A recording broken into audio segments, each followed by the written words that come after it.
स्वागत है आपका वर्ड जीके पर। आज इस वीडियो में हम पढ़ने वाले हैं मध्यकालीन इतिहास के अंतर्गत विजयनगर साम्राज्य के बारे में। विजयनगर साम्राज्य के अंतर्गत 4 वंशों ने शासन किया है। चारों वंशों के बारे में हम डिटेल से जानेंगे और लास्ट में हम प्रीवियस ईयर पेपर में पूछे गए प्रश्नों को भी सॉल्व करेंगे। तो आपको वीडियो को बिना स्किप किए लास्ट तक देखना है। इससे पहले अगर आपने मध्यकालीन इतिहास से संबंधित ये सभी वीडियोस नहीं देखी है तो इनको देखने के लिए आप चैनल की प्लेलिस्ट में जाके वहां से ये सारी वीडियोस देख सकते हैं। तो चलिए हम वीडियो शुरू करते हैं। विजयनगर साम्राज्य का समय है 1336 ईस्वी से लेकर 1650 ईस्वी के मध्य।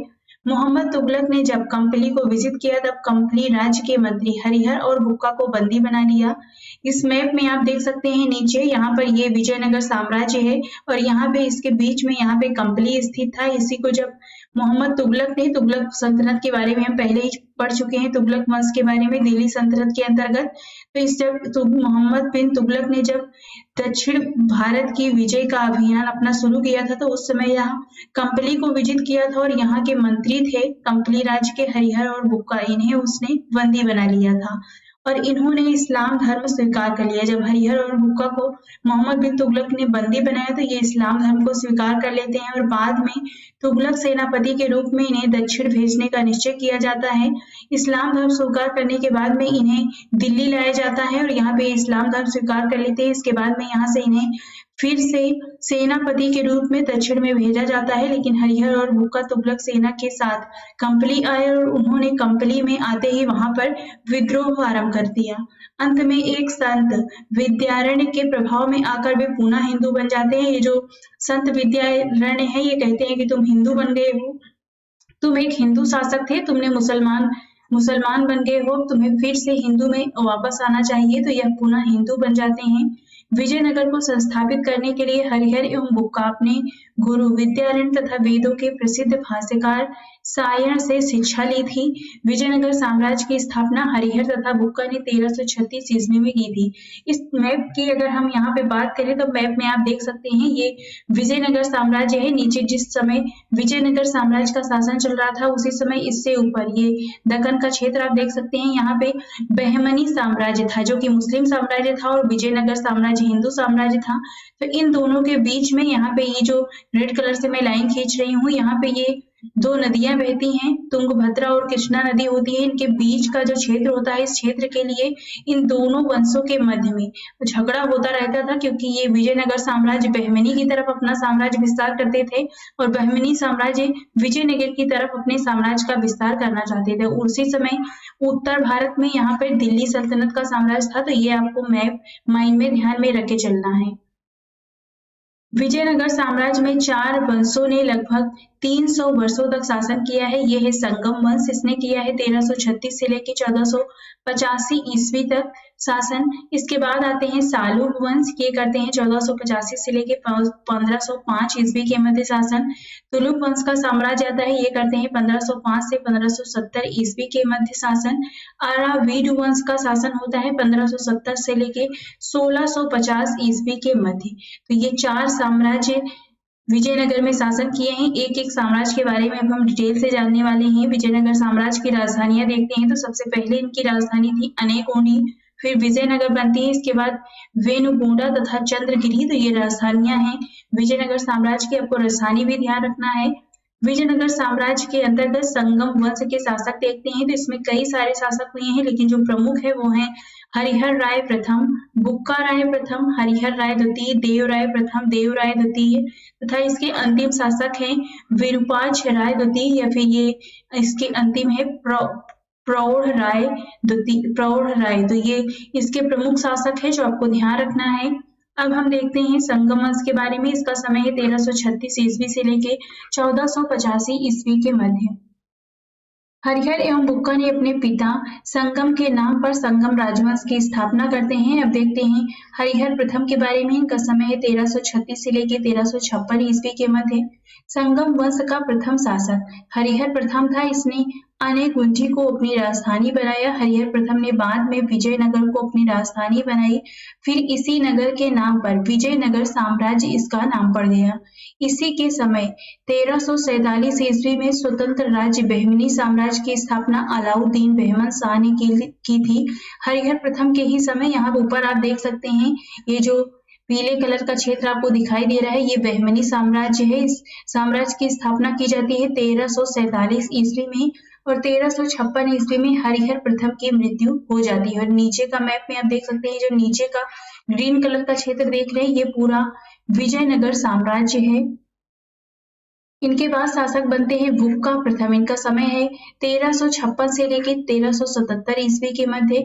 इसने वैदिक धर्म को प्रोत्साहन दिया और इसी उपलक्ष्य में वेद मार्ग प्रतिष्ठापक की उपाधि भी धारण की थी। बुक्का राय प्रथम का पुत्र कुमार कंपन अजयार ने मथुरा को जीतकर उसे विजयनगर में शामिल कर लिया था। उसकी पत्नी गंगा देवी ने अपने पति की विजय पर अपने ग्रंथ मधुरा विजयम में सजीव वर्णन किया है बुक्का प्रथम की विजय का। तो ये अभी आपको ध्यान रखना है। ये जो बुक्का प्रथम होते हैं, ऊपर इससे पहले हमने देखा है हरिहर प्रथम, ये हरिहर प्रथम और बुक्का प्रथम भाई थे, तो ये आपको ध्यान रखना है। इसके बाद शासक बनते हैं हरिहर द्वितीय। इनका जो समय है वो है 1377 से लेकर 1404 ईस्वी के मध्य।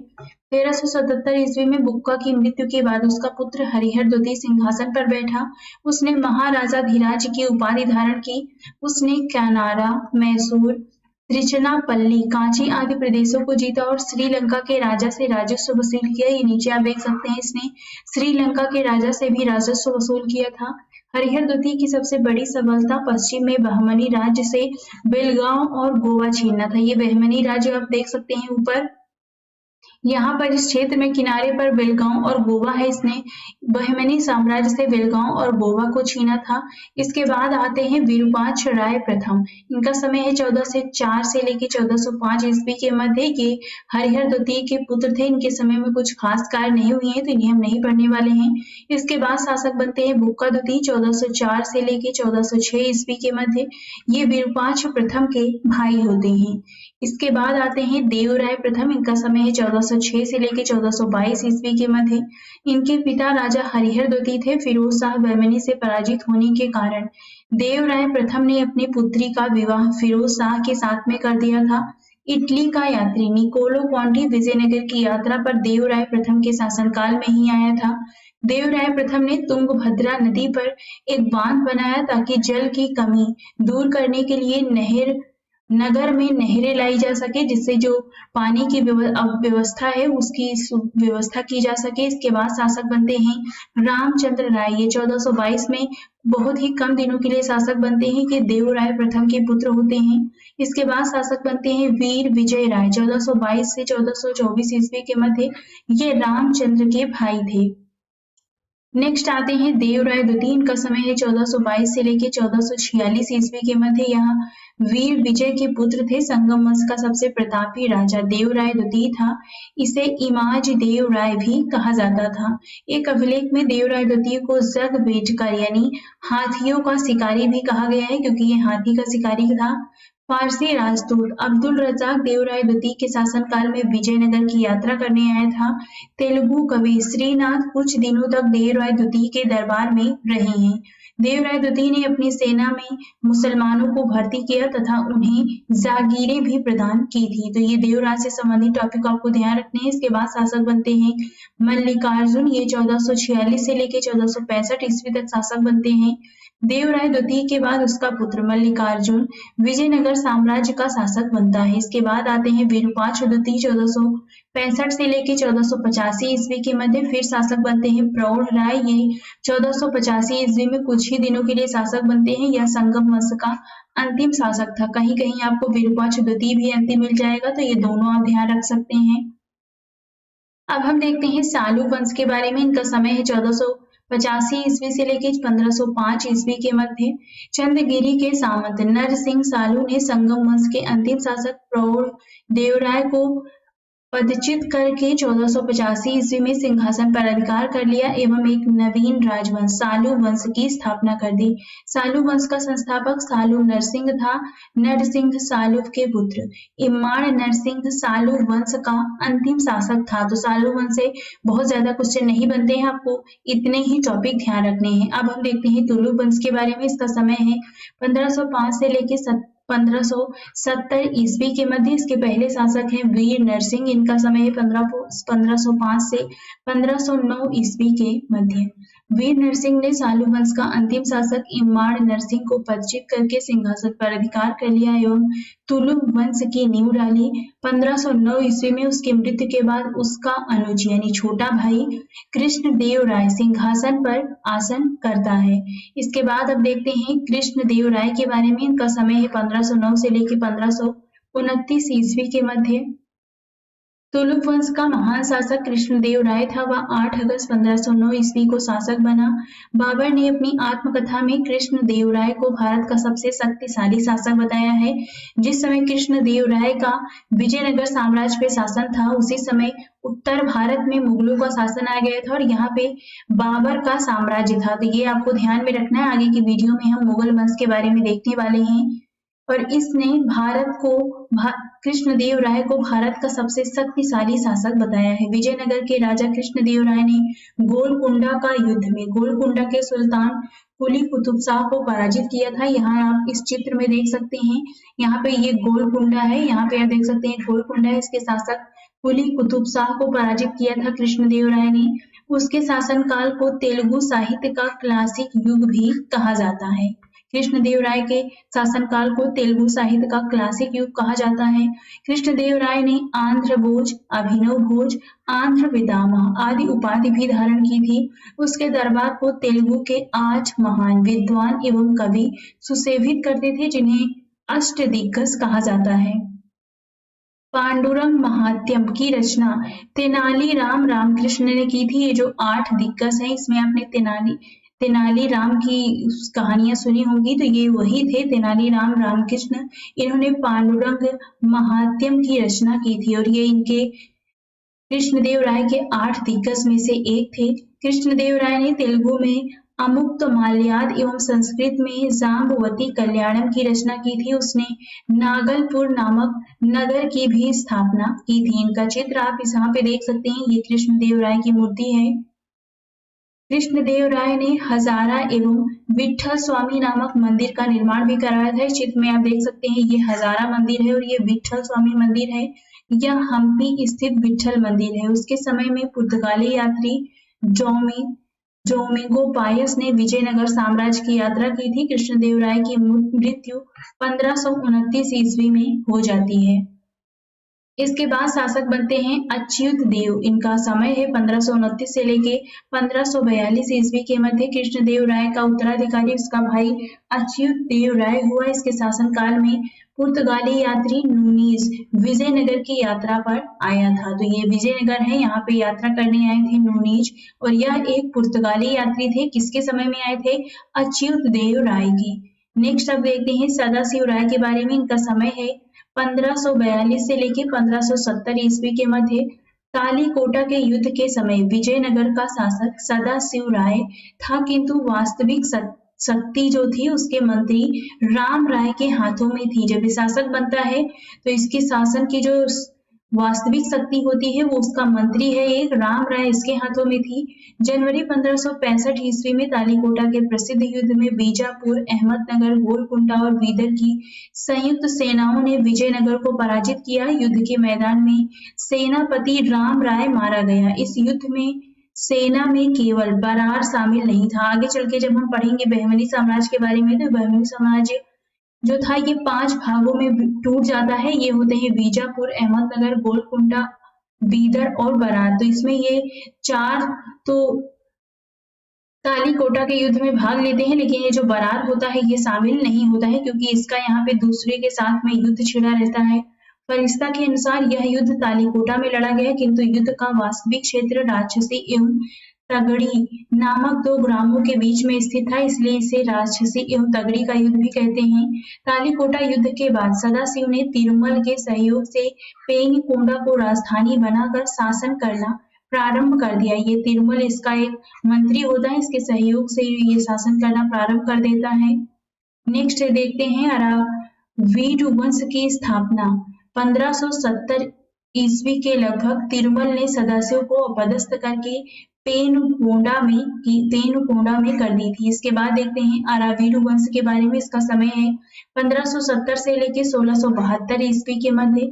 इस वंश की स्थापना 1570 ईस्वी के लगभग तिरुमल ने की थी। पेनुगोंडा इस वंश की राजधानी थी। अरावीडु वंश का अंतिम शासक रंग तृतीय था। तो ये चारों वंश के बारे में आपको ध्यान में रखना है। अब हम देख लेते हैं यहाँ पे विजयनगर आने वाले प्रमुख विदेशी यात्री कौन थे। तो इस तरफ यात्री दिए गए हैं, यहाँ पे देश है, इस तरफ काल है, यहाँ पे शासक है निकोलो कोंटी। ये इटली का था। 1420 ईस्वी में विजयनगर साम्राज्य आया था और उस समय शासन था देवराय प्रथम का। अब्दुल रज्जाक फारस का यात्री था। 1442 ईस्वी में देवराय द्वितीय के साम्राज्य में आया था।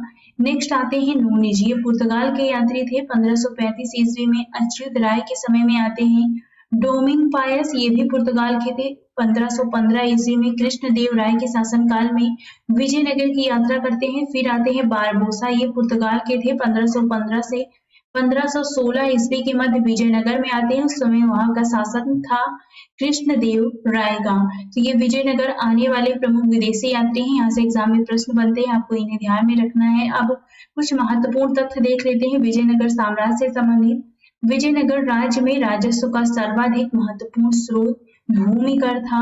भूमि का भली भांति सर्वेक्षण किया जाता था। सामान्यतः भू राजस्व की दर उपज के 1/3 अंश से 1/6 अंश तक की थी। इसका निर्धारण भूमि की श्रेणी और फसल की उत्कृष्टता के आधार पर किया जाता था। शिष्ट या राय रेखा नामक कर राज्य की आय का प्रमुख स्रोत था। केंद्रीय राजस्व विभाग को 58वें अस्थवन या अथवन कहा जाता था। हम्पी के खंडहर वर्तमान उत्तरी कर्नाटक में अवस्थित है। यह विजयनगर साम्राज्य की प्राचीन राजधानी का प्रतिनिधित्व करता है। विजयनगर काल में बना विरूपाक्ष मंदिर यहीं पर अवस्थित है। हम्पी यूनेस्को की विश्व विरासत स्थलों की सूची में भी शामिल है। विट्ठल मंदिर जो कि हम्पी में स्थित है, इसका निर्माण विजयनगर साम्राज्य के तुलुक वंश के महाप्रतापी शासक कृष्णदेव राय ने करवाया था। इस मंदिर में स्थित 56 तक्षित स्तंभ संगीत में स्वर निकालते हैं।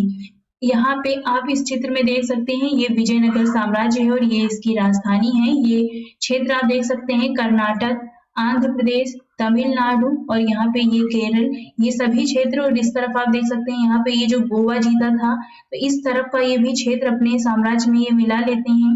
नेक्स्ट यहाँ पे मैं आपको कुछ चित्र में मैप के माध्यम से बता देती हूँ। ये 1100 AD का मैप है। इससे पहले हमने प्राचीन भारत के इतिहास में पढ़ा था, चालुक्य वंश तक हम पढ़ चुके थे। इसके बाद आते हैं यादव वंश, जिसके परमार और जब गौरी वंश का शासन था उस समय ये सोलंकी के बारे में जब हम पढ़ रहे थे तो वहां पे हमने यादव वंश के बारे में पढ़ा है। ये 1200 AD का मैप है। इसके बाद यहाँ पे गुरीद वंश यानी गौरी वंश का शासन होता है, तब भी यहाँ पे यादव वंश का शासन होता है। जब दिल्ली सल्तनत आती है तो यहाँ पे यादव वंश, गुजरात, यहाँ पे परमार होते हैं। यहाँ पे काकातैया होयसल का ये साम्राज्य है। यहाँ पे पांड्य और शेर रहते हैं। तो आपको ये मैप ध्यान में रखना है और ये मैप है 1300 AD का। इसके बाद में आते हैं यहाँ पे 1400 AD के मैप में। यहाँ पे दिल्ली सल्तनत है। यहाँ पे आप देख सकते हैं ये बहमनी साम्राज्य है और नीचे ये विजयनगर साम्राज्य है। यहाँ पे इस तरफ कुछ रेड्डी रहते हैं, यहाँ पे गुजरात के शासक रहते हैं। इस तरफ दिल्ली सल्तनत के ऊपर आप देख सकते हैं ये सरकियों का साम्राज्य है। तो ये सभी हम पढ़ चुके हैं। बहमनी और विजयनगर हम पढ़ने वाले हैं आज और 1-2 वीडियो में हम देख लेंगे। और इसके बाद यहाँ पे आप देख सकते हैं ये 1500 AD का मैप है। ये दिल्ली सल्तनत है जो कि काफी सिकुड़ के काफी छोटा हो गया है। ये यहाँ पे राजपूत यानी ये राजस्थान का क्षेत्र है। यहाँ पे गुजरात के शासक है, ये मालवा का क्षेत्र है। यहाँ पे उसके बाद में नीचे विजयनगर साम्राज्य है। 1500 AD के आसपास ये जो बहमनी साम्राज्य होता है ये 5 भागों में बढ़ जाता है। ये बरार, अहमदनगर, बीजापुर, गोंडवाना, बीदर, तो ये सभी 5 भागों में बढ़ जाता है जो नेक्स्ट वीडियो में हम पढ़ने वाले हैं। अब हम देखते हैं प्रीवियस ईयर पेपर में पूछे गए प्रश्नों को। विजयनगर साम्राज्य की स्थापना कब हुई थी? तो ये हुई थी 1336 ईस्वी में। ऑप्शन ए सही होगा इसमें। निम्नलिखित में से विजयनगर राज्य का प्रथम राजवंश कौन सा था? तो ये था संगम। ऑप्शन बी होगा यहाँ पर। इतावली यात्री निकोलो दा कोंटी ने किस सम्राट के शासनकाल में विजयनगर की यात्रा की थी? तो ये थे देवराय प्रथम। ऑप्शन ए सही होगा। विजयनगर किस नदी के तट पर स्थित है? तो ये स्थित है तुंगभद्रा नदी के बीच में। ऑप्शन डी सही होगा यहाँ पर। कृष्णदेव राय किसके समकालीन थे? तो ये थे बाबर के। बाबर ने इनके बारे में अपनी आत्मकथा में लिखा है। ऑप्शन सी सही होगा यहाँ पर। हरिहर एवं बुक्का ने जिस संत के प्रभाव में आकर विजयनगर राज्य की स्थापना की उसका नाम था, तो इनका नाम था माधव विद्यारण्य। ऑप्शन ए सही होगा यहाँ पर। नेक्स्ट है गोलकुंडा कहाँ अवस्थित है? तो गोलकुंडा अवस्थित है हैदराबाद में। ऑप्शन बी सही होगा। सर्वाधिक मुस्लिमों को सेना में नियुक्त करने वाला विजयनगर का पहला शासक कौन था? तो ये थे देवराय द्वितीय। ऑप्शन बी सही होगा। विजयनगर के किस शासक की उपाधि जगवेटकर यानी हाथियों का शिकारी थी? तो ये थे देवराय द्वितीय। ऑप्शन बी सही होगा। नेक्स्ट है इनमें से किसे आंध्र भोज भी कहा जाता है? तो ये है कृष्ण देव राय। ऑप्शन ए सही होगा यहाँ पर। तो आज इस वीडियो में बस इतना ही। नेक्स्ट वीडियो में हम बहमिनी साम्राज्य के बारे में पढ़ने वाले हैं। तो आपको वीडियो कैसी लगी कमेंट बॉक्स में जरूर बताइएगा।